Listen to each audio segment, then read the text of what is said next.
আসসালামু আলাইকুম। কেমন আছো তোমরা সবাই? আশা করছি তোমরা খুবই ভালো আছো, সুস্থ আছো। আমি মাহফুজা আফরোজ। আমার মাহফুজা ব্লগে তোমাদের অনেক স্বাগতম জানাই।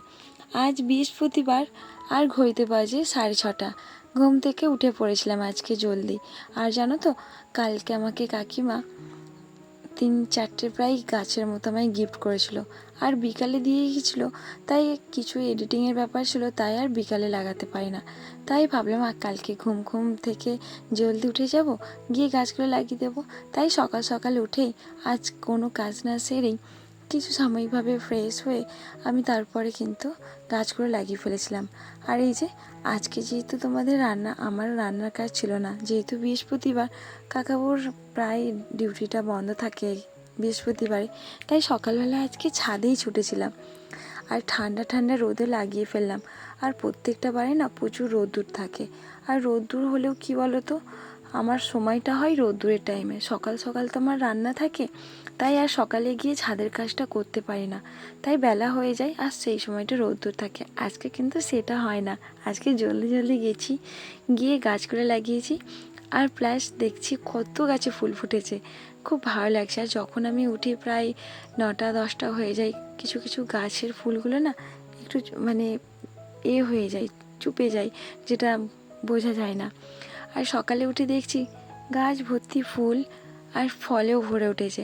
আর জানো তো, বৃষ্টির জল পেয়ে গাছগুলো প্রায় ফুল আর ফলে ভরে আছে, বেশ ভালোই লাগে জানো তো ছাদে উঠলে। এদিকে সবজি বাগান আর ওই দিকে রেখেছি ফুলের গাছ। আর এই যে দেখতে পাচ্ছ শসা গাছ, শসা গাছটা প্রায় অনেকগুলোই শসা দিয়েছে, কিন্তু এখনও দেখছি দেবে। ভরে ভরে কত ফুল আর ফল এসেছে, বেশ ভালোই লাগছে। আর তোমাদের সাথেও কিন্তু শেয়ার করে ফেললাম। আর সম্পাদি বলেছো খুব ভালো লাগে তোমার ব্লগ, লাইক দিয়ে ফুল ভিডিও দেখে নিলাম। ধন্যবাদ আপু, থ্যাংক ইউ, তোমাকে অনেক অনেক ভালোবাসা। মধুমিতা দি বলেছো তোমার ছাদ বাগানটা খুব সুন্দর, থ্যাংক ইউ সো মাচ। তোমরা এত সুন্দর সুন্দর কমেন্ট করো, আর আমার পড়তে না বেশ সুন্দর, মন ভালো হয়ে যায়, আমার ভালো লাগে বেশ। থ্যাংক ইউ সো মাচ গো। তোমাদের এত এত সুন্দর সুন্দর কমেন্ট পেয়ে না আমার ভিডিও করার অনেকটাই উৎসাহ থাকে।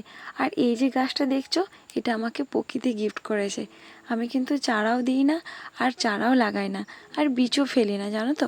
দেখছি ওখানে অতটুকু গাছ হয়েই দেখছি লঙ্কা ফুটে আছে, বেশ ভালোই লাগছে। আর জানো তো, এই যে বর্ষার পানি পেয়ে একদম মাটিতে গাছের থেকে আগাছে ভর্তি হয়ে গেছে। তাই ভাবলাম তো সবগুলোতে করা তো এখন সম্ভব না, নিচে তো বেলা হয়ে যাচ্ছে প্রায়, আমার আসতে করতে 11:30টার মতো হয়ে গিয়েছিলো। তো কিছু আগাছা পরিষ্কার করে আর কিছু সবজি নিয়ে নেমেই পড়েছিলাম। আর কিছু রান্না বান্নারও কাজ ছিল, একদমই রান্নার কাজ হয়েছিল না। সকাল সকাল যেখানে রান্না হয়, আর আমার আজকে রান্না করতে প্রায় 11:30টা বেজে গেছিলো জানো তো। তো আজকে রান্না করেছিলাম কচু, মানে একটা সবজি রান্না, কচু দিয়ে আলু দিয়ে মানে পেঁপে বেগুন সব রকম নিরামিষ করে একটা চিংড়ি মাছ দিয়ে রান্না করেছিলাম। আর যেহেতু আমার জানো 11:30টা প্রায় বেলাই হয়ে গেছে, তাই দুটো গ্যাসে দুই দিকে রান্নাটা বসিয়ে নিয়েছিলাম। আরও তো অনেকটা কাজ থাকবে বলো, 11:30টা প্রায় হয়ে গেছে, আর আমাকে তো 12:30টার মধ্যে কমপ্লিট করতে হবে, আমার তারপরে লাইভও থাকে। মধুমিতা দি বলেছো ভিডিওটা খুব ভালো লাগলো আপু, thank you so much. Champa kitchen blog বলেছো তোমার ভিডিও খুব ভালো লাগে বোন, থ্যাংক ইউ দি ভাই। তোমাদের ভালোবাসায় কিন্তু আজ আমার ভিডিও করার উৎসাহটা জাগে, থ্যাংক ইউ। এইভাবেই পাশে থেকেও ভালোবাসা দিও। দীপিন ব্লগ বলেছো মানি প্ল্যান্টের বাগান দেখলাম, পায়রাকে খেতে দিলে অনেক গাছ কিনলে দেখলাম।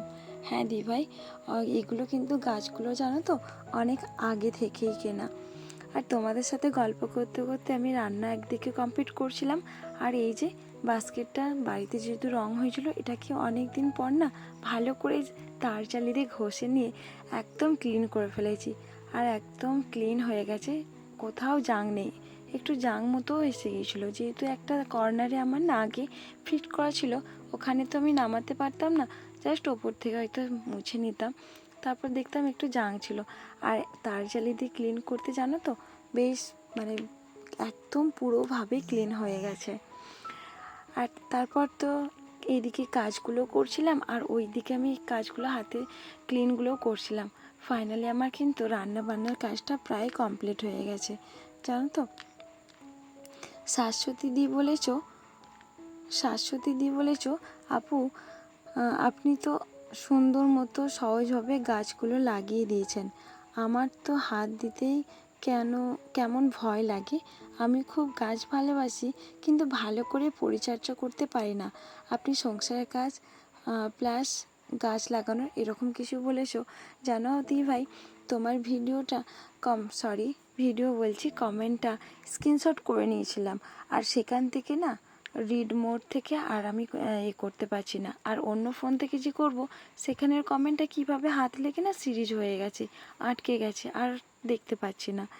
তো খুব সুন্দর কমেন্ট করো, আমার অনেক ভালো লাগে। Thank you so much. এইভাবেই পাশে থেকো দি ভাই। সুমি একটা আপু দি বলেছ, কেমন আছো সোনা আপু? ভালো আছি বাবু, তুমি কেমন আছো? তোমার ভিডিও অনেক দিনই দেখি না, তুমি কি ভিডিও ছাড়ছো না? শিল্পা কুকিং দি ভাই বলেছ, তোমার ভিডিও খুব ভালো লাগে আপু, খুব সুন্দর সাজিয়ে গুছিয়ে কাজ করো, আর চারিদিকে খুব সুন্দর গুছিয়ে রাখো। খুব ভালো লাগলো আপু ভিডিওটা, ভালো থেকো, সুস্থ থাকো। থ্যাংক ইউ সো মাচ আপু, তুমিও ভালো থেকো আর সুস্থ থেকো। এইভাবেই পাশে থেকো, ছোটো বোনটার কাছে থেকো, এইভাবেই সাপোর্ট করো। আর এই যে তোমাদের সাথে কথা বলতে বলতে আজকে কিন্তু দেখো এগুলো লাগিয়ে দিলাম। এগুলো আমি অনলাইন থেকে প্রায় 2 দিন হলো অর্ডার দিয়েছিলাম, এসেও গেছে, আর লাগানো হচ্ছিলো না। আজকে মিস্ত্রি দেখি না ফাইনালি আমার কিন্তু লাগিয়ে ফেললাম। আচ্ছা, আমার ভিডিওটা তোমাদের কেমন লেগেছে অবশ্যই কমেন্ট করতে জানিও। আবার তোমাদের সাথে নেক্সট ব্লগে দেখা হবে। ততক্ষণ করতে আল্লাহ হাফেজ। সবাই ভালো থেকো, সুস্থ থেকো। নেক্সট ব্লগে আবার দেখা হবে। Tata, by.